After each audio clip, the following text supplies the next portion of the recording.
एक बार फिर से मैं आप सबका मसीह यीशु में स्वागत करता हूँ। मेरे प्रिय भाई बहनों मसीह में, आज हम अनुग्रह के विषय में प्रार्थना करेंगे। और बाइबल का वचन कहता है, क्योंकि विश्वास के द्वारा अनुग्रह ही से हमारा उद्धार हुआ है। मेरे प्रियो, बगैर अनुग्रह से हमारा कुछ नहीं हो सकता है, क्योंकि परमेश्वर का वचन कहता है कि परमेश्वर अपने अनुग्रह के सिंहासन पर विराजमान रहता है।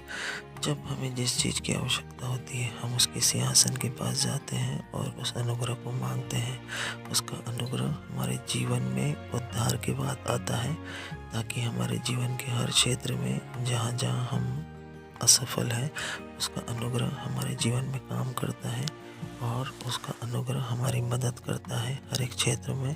तो पवित्र आत्मा से आज हम प्रार्थना करेंगे कि पवित्र आत्मा आप हमारी मदद करें उस अनुग्रह में बने रहने के लिए। अगर आपको लगता है किसी क्षेत्र में आपकी लाइफ में हालेलुया कुछ जैसे असफलता है, जहाँ असफलताएं भी हैं लेकिन अनुग्रह नहीं है, वहाँ पर हम अनुग्रह को बोलेंगे परमेश्वर के, ताकि परमेश्वर का अनुग्रह हमारी सफलता में हमारे साथ बना रहे।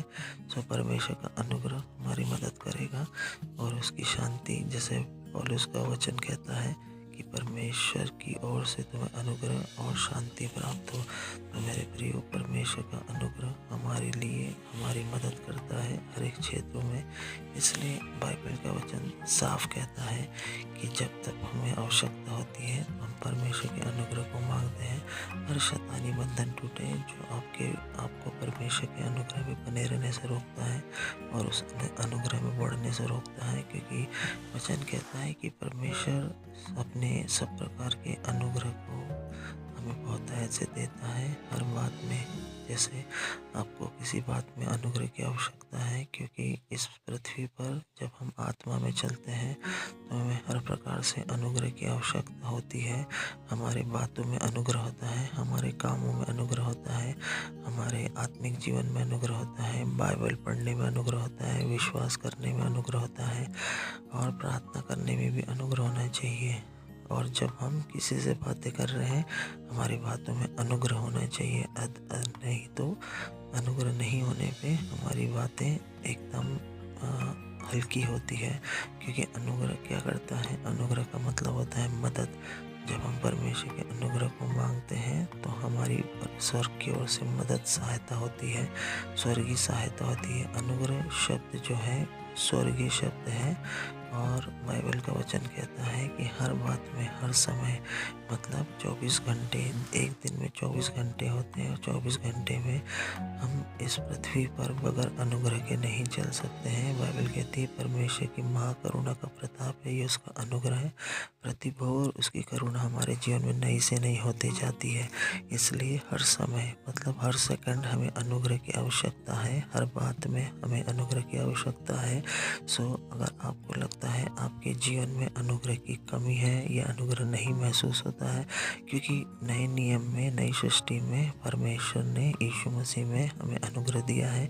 परमेश्वर ने अपने प्रेम को दिया है और यीशु मसीह ने अपने अनुग्रह को दिया है। सब कुछ, मतलब हमारे जीवन में जिस जिस चीज़ की आवश्यकता होती है, सब कुछ वो अनुग्रह देता है। सब कुछ बातों में अनुग्रह होना चाहिए, सब समय में अनुग्रह होना चाहिए। और अनुग्रह हमारी आवश्यकताओं को पूरा करता है जो हमारे पास रहता है। हर भले काम में हमारे पास बहुत कुछ करने के लिए अनुग्रह होता है। इसलिए आज हम परमेश्वर के अनुग्रह को मांगेंगे, ताकि वो अनुग्रह जो आपके जीवन में आपको लगता है अब तक पूरा नहीं हुआ है, परमेश्वर आपकी सहायता करेगा, परमेश्वर मदद करेगा। सो हम अनुग्रह को मांगेंगे, अंधकार की शक्तियों का नाश करेंगे फायर से, यीशु मसीह नासरी के नाम से। आपके हर जीवन के क्षेत्र में, आपके बिजनेस में, आपके आत्मिक जीवन में, आपकी बाइबल पढ़ने परमेश्वर का अनुग्रह है। और धन्यवाद करें, शैतानी तक अंधकार की शक्ति बंधन टूटे, गड़बड़ियाँ जाए, आपकी लाइफ में अनुग्रह काम करें। इस वक्त हम प्रार्थना करेंगे उन जिनको जो बीमार हैं, अपने सर पे हाथ रखें, अपनी बीमारी वाले क्षेत्र पे हाथ रखें। जहाँ जहाँ बीमारी लगती है आपको, यीशु कोड़े खाने से आप चंगे हो रहे हैं, मैं फायर को रिलीज करता हूँ आपकी बॉडी, ब्लड सिस्टम पे। आपके अनुग्रह को मांगता हूँ परमेश्वर, इनकी रिपोर्टें नॉर्मल हो जाए। वो बहनें जिनको बच्चे नहीं, उनकी गर्भ फलवंत हो जाए, उनके अनइवन पीरियड्स दूर हो जाए, यीशु मसीह नासरी के नाम नाम से। ओ परमेश्वर सबको सत्यानाश के गड्ढे से बाहर निकालें, अपने अनुग्रह के सिंहासन के निकट रखें, सारी रिपोर्टें नॉर्मल हो, इश्यू कोड़े खाने से आप चंगे हो रहे हैं। परमेश्वर का अनुग्रह आपकी लाइफ में बढ़ रहा है, हर एक क्षेत्र में बढ़ते जा रहा है। God bless you. परमेश्वर आपको आशीष दे। इस प्रार्थना को उद्धार करते यीशु के नाम से मांगते हैं। आमीन आमीन आमीन।